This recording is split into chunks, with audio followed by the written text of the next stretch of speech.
I'm just one of a mass of directors from all over the world who choose to do their dubbing and post-production at Twickenham. The reason being, it's the best. It has the best equipment, the best personnel, and the best atmosphere. I think I've made 11 movies, and only one have I not dubbed here, and even that one I had to bring back here to get it right. Jerry Humphries, who's the principal dubber here, is terrific because it isn't just the mechanical business of dubbing the movie. It is that he understands what the movie's about and what the contribution that dubbing makes to that movie.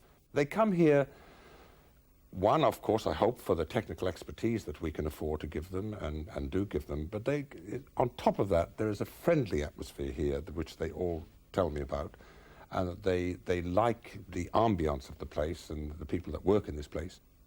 People want more and more from their audio now, so we mix onto Sony Dubbers. These are brand new machines out on the market, and they're 24-bit recording machines. And the beauty of these, like 35mm, you do a lot of your work when you're running backwards in a dubbing theatre. And with the old digital tapes, you never heard any audio going backwards. So they would take a lot longer, really, to mix. Whereas these new machines, you hear audio going backwards, forwards, you can scrub over the audio. Very much like old 35mm, but of course all the advantages of digital. What have you come as? Cupid, stupid. In terms of a smaller theatre, we do tend to work on a lot more of the lower budget movies, not the low budget ones, but the lower budget, because they can't get into the likes of Pinewood or Twickenham, but they can get into here. Obviously, their dubbing times are shorter because of the budget. You know, at the end of the day, if someone's got 4 weeks' worth of dub to do, then we can accommodate that. You should open a butcher's, not a grocer's. Well, if you will order stuff from Kamandul, don't be surprised if it picks up a few tourists en route. Anyway, enough about that. Where's the money? Oi! Keep your fingers out of my soup. One of the great things for American directors or people working in America or Australia, Hong Kong, in Europe, is that our studios are able to link in with the studios that they're working with there, the likes of Digital Sound and Picture in LA. We're often, 3-4 times a week, we're on the ISDN line to them, or the satellite line. For instance, when we did Titanic, James Cameron was editing back in LA. We had Tom Belfort, who's the sound supervisor here, and they would do the work during the day, and then ISDN it back at night, and James would check it and go, yeah, great, fantastic, thanks guys. And it's that kind of relaxed attitude that my engineers and my staff are able to convey to the likes of George Lucas and the likes of James Cameron. Hi, we're doing a documentary for television on the British club culture. Would you mind answering a few questions? Yeah, fire away. Oh, great. Okay, Eric. Can I start by asking why you come to these nights? I'd like to answer that one, if I may. Sure, go ahead.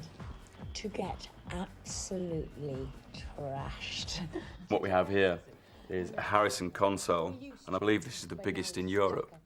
But something like this just enables you to perfect things and hone things. It doesn't necessarily make mixes any quicker than they used to be, but you can spend your time just going backwards and forwards over the same little bit. You take heroin to come to the club? We never used to, but then we saw Train Spotting, didn't we? And that just made us want to do it. Yeah.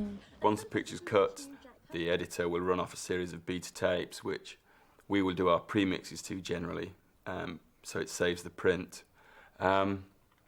Once you've mixed the footsteps, the sound effects, the dialogue, once they're all in some kind of shape, then the director and the producer tend to sort of arrive, and we generally swap to a 35mm print then, because at the end of the day, you want to make sure that the dub is in absolute synchronization with the picture, and that's the only way to do it, because so many faults can appear in between the transfer from film to video.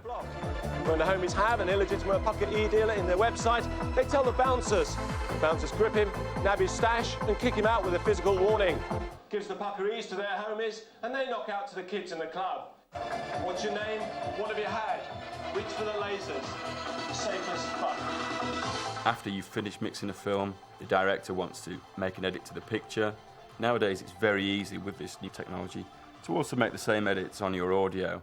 So you can take away the finished dub, load it into an editing machine, play around with it as much as you like, and then play it out of that editing machine back onto your normal digital dubber, and no one would ever know that the sound's been cut. Sound is something that has been of great importance to British film for a very long time. and the quality of people working on sound in post-production in England is absolutely excellent. And therefore I would recommend that if people come over here to film, they should seriously consider also coming over here and basing themselves over here for the sound work, the post-production work.